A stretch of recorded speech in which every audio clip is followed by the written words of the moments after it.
गडेरिये की अजीब शर्त। एक राजा था, उसने अपने मंत्रियों से सवाल पूछा कि ऐसा कौन सा कुआं है जिसमें गिरने के बाद आदमी बाहर नहीं निकल पाता। इस प्रश्न का उत्तर कोई नहीं दे पाया। आखिर में राजा ने अपने राज पंडित से कहा कि इस प्रश्न का उत्तर 7 दिनों में बताओ, नहीं तो तुम्हें नगर से बाहर निकाल दिया जाएगा। राज पंडित उस सवाल का जवाब ढूंढने निकला। 6 दिन बीतने के बाद भी राज पंडित को जवाब नहीं मिला। निराश होकर जब वो जंगल से गुजर रहा था, तभी उसकी मुलाकात एक गडीरिये से हुई। गडीरिये ने राज पंडित की उदासी का कारण पूछा। राज पंडित ने उसे सारी बात बता दी।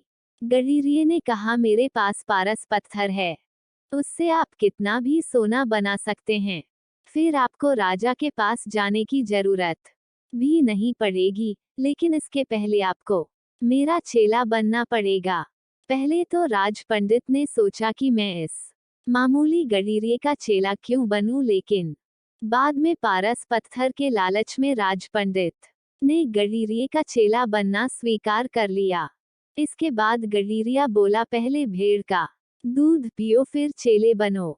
राजपंडित ने कहा कि यदि ब्राह्मण भेड़ का दूध पिएगा तो उसकी बुद्धि मारी जाएगी। मैं दूध नहीं पीऊंगा। गडीरिया बोला, तो जाओ, मैं पारस पत्थर नहीं दूंगा। राजपंडित बोला, ठीक है, मैं दूध पीने को तैयार हूँ। गडीरिया बोला, अब तो पहले मैं दूध को जूठा करूंगा, फिर तुम्हें पीना पड़ेगा। राज पंडित ने कहा, तू तो हद करता है, ब्राह्मण को जूठा पिलाएगा। गडीरिये ने कहा, तो नहीं दूंगा पारस पत्थर।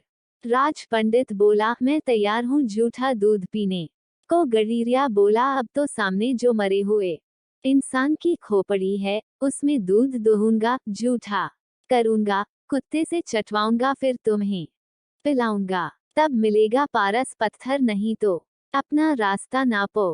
राज पंडित ने खूब विचार कर कहा, है तो यह बड़ा कठिन, लेकिन मैं तैयार हूँ।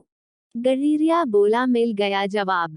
यही तो कुआं है लोभ का, जिसमें आदमी गिरता जाता है और फिर कभी नहीं निकलता।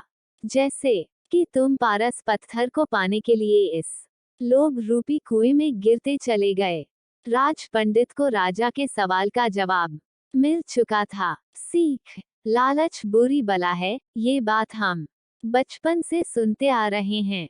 कई बार हम लालच में इतने अंधे हो जाते हैं कि अच्छे या बुरे का फर्क ही भूल जाते हैं। यहाँ तक कि अपना स्वाभिमान भी ऐसे लोग वजह से कभी संतुष्ट नहीं हो पाता, इसलिए लालच से बचकर रहें।